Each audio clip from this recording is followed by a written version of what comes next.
안녕하세요. 청소년 매일 성경 묵상을 돕는 묵상 코치입니다. 함께 읽고 나눌 말씀은 스가랴 12장 1절에서 14절까지 말씀입니다. 여러분은 내 인생의 흑역사라는 말을 들어본 적이 있나요? 살다 보면 정말 지우고 싶은 순간들이 있습니다. 흑역사는 꼭 내가 잘못해서 생기는 것만은 아닙니다. 아무리 애쓰고 노력해도 상황이 꼬이고 혹은 도무지 이길 수 없는 거대한 힘 앞에서 무력하게 무너졌던 경험들이 있을 것입니다. 그때 우리는 내 인생은 이제 끝인가 하는 순간들이 우리에게 다 있습니다. 오늘 우리가 함께 볼 성경 본문이 바로 그런 흑역사 한복판에 있는 이야기입니다. 스가랴 12장 1절에서 14절 말씀인데, 스가랴 선지자가 활동한 시대는 이스라엘 백성들이 바벨론 포로 생활을 마치고 겨우 예루살렘으로 돌아와 성전을 재건할 때였습니다. 그런데 주변 나라들이 가만히 놔두지 않았습니다. 예루살렘을 집어삼키려고 사방에서 몰려들었습니다. 정말 힘없고 연약한 상태에서 거대한 나라들과 맞서야 되는 상황이었습니다. 이때 하나님께서 스가랴 선지자를 통해 한 가지 놀라운 말씀을 주십니다.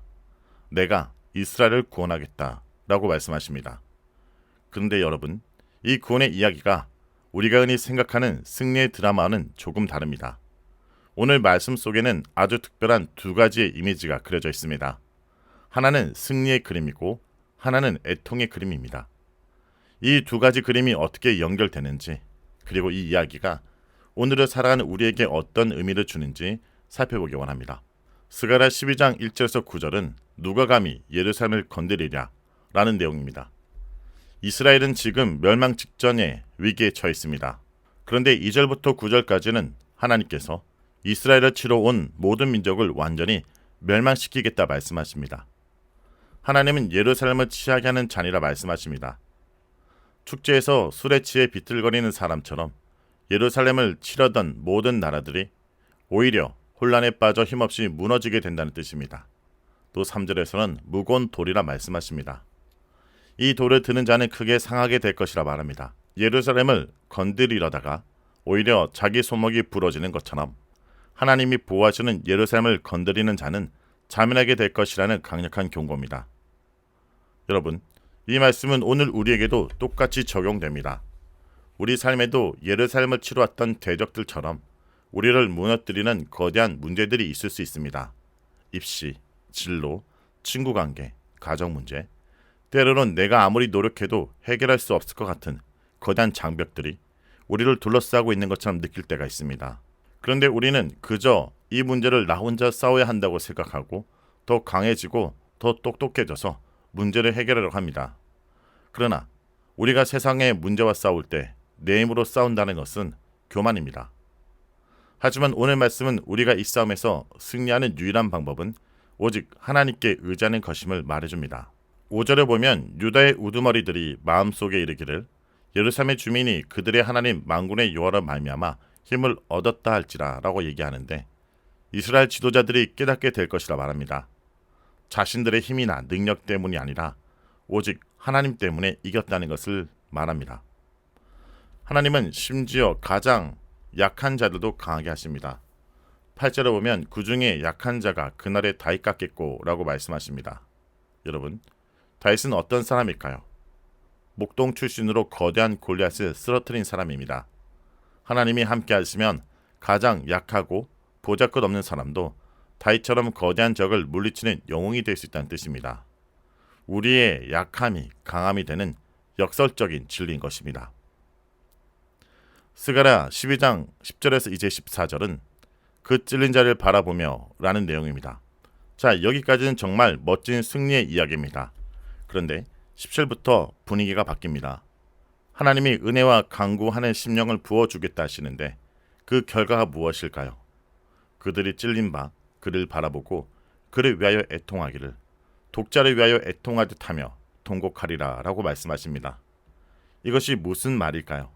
승리하고 기뻐해야 되는 날에 왜 모두가 슬퍼하고 애통해야 하는 걸까요?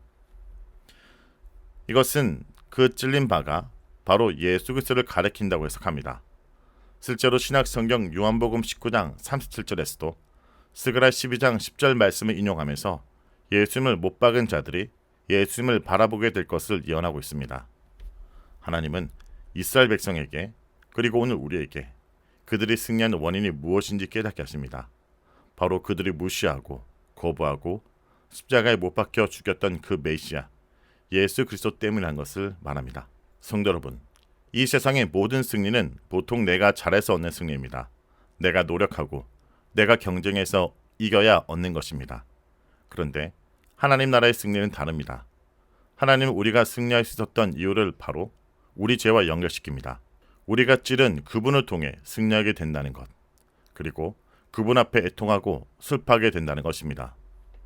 이것은 단순히 슬퍼하는 감정이 아닙니다. 이것은 거룩한 애통입니다. 나의 죄 때문에, 내가 찌른 그분 때문에, 그분이 십자가에 달려 돌아가셨다는 것을 깨달을 때 터져 나오는 깊은 슬픔입니다. 동시에 그 애통은 우리를 변화시키는 능력이 있습니다.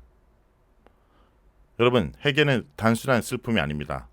회개는 하나님께로 돌아서는 기쁨입니다. 우리가 자신의 죄를 애통할 때 비로소 우리는 하나님께로 돌이킬 수 있는 힘을 얻게 됩니다.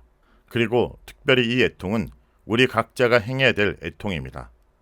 12절에서 14절을 보면 각 족속이 따로 애통하고 다윗 족속이 따로 하고 레위 족속이 따로 하고 라며 말합니다. 이것은 회개가 단체로 이루어지는 것이 아니라 각 개인이 자신의 죄를 깊이 통회하며 하나님께 돌아오는 것임을 보여줍니다. 아무도 대신해 줄 수 없는 개인적 영적 전투이자 깊은 만남의 자리인 것입니다. 여러분, 우리가 이 땅에 얻는 모든 성공과 승리가 사실은 우리가 찌른 그분을 통해 얻는 것임을 깨닫는 순간 우리는 교만할 수 없게 됩니다. 그리고 그 감동과 애통 속에서 우리는 비로소 진정한 하나님의 자녀로 거듭나게 되는 것입니다. 하나님은 여러분의 약함을 아십니다. 여러분이 넘어지고 실패하는 모습을 아십니다. 하지만 그분은 여러분의 실패 속에서 역사하십니다. 우리 모든 흑역사를 하나님의 영광의 역사로 바꾸시는 분이 바로 우리 하나님이십니다. 우리가 해야 할 일은 단 하나입니다. 모든 싸움은 하나님께 맡기고 내가 찌른 그 예수를 바라보며 깊은 회개의 자리로 나아가는 것입니다. 그럴 때 우리는 세상이 알 수 없는 참된 승리와 평안을 누리게 될 것입니다. 말씀을 놓고 기도하겠습니다. 주님, 오늘 스가랴 12장 말씀을 통해 저에게 놀라운 진리를 깨닫게 해주심을 감사드립니다. 저희 삶이 때로는 거대한 문제와 흑역사 앞에 놓여 무력하게 느낄 때가 있습니다. 저희 힘으로는 도저히 감당할 수 없는 어려움들 속에서 좌절하고 절망할 때가 많습니다. 주님, 오늘 이 말씀을 기억하게 하여 주옵소서. 저희 싸움이 아니라 주님의 싸움임을 믿게 하여 주옵소서. 저희를 둘러싼 모든 대적들을 멸하시고 가장 약한 저희를 다윗처럼 강하게 만들어 주시는 분이 주님이심을 고백합니다. 저희 힘과 능력을 의지하는 교만을 버리고 오직 만군의 여호와 하나님만을 의지하게 하여 주옵소서. 세상의 기준이 아닌 하나님이 주시는 은총과 강권의 심령으로 오늘을 살아가게 하여 주옵소서. 우리의 모든 문제를 주님께 맡기고 주님의 십자가를 바라보며 날마다 새롭게 회개하고 돌아가는 용기 있는 주의 자녀들이 되게 하여 주옵소서. 예수 그리스도의 이름으로 기도합니다. 아멘.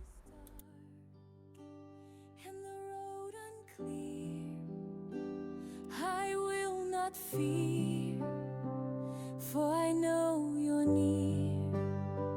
Your word is faithful, steady and true, guiding my steps as I follow you. Your word is a lamp unto my feet, a light to show the path I seek. Forever I will walk your way with your truth.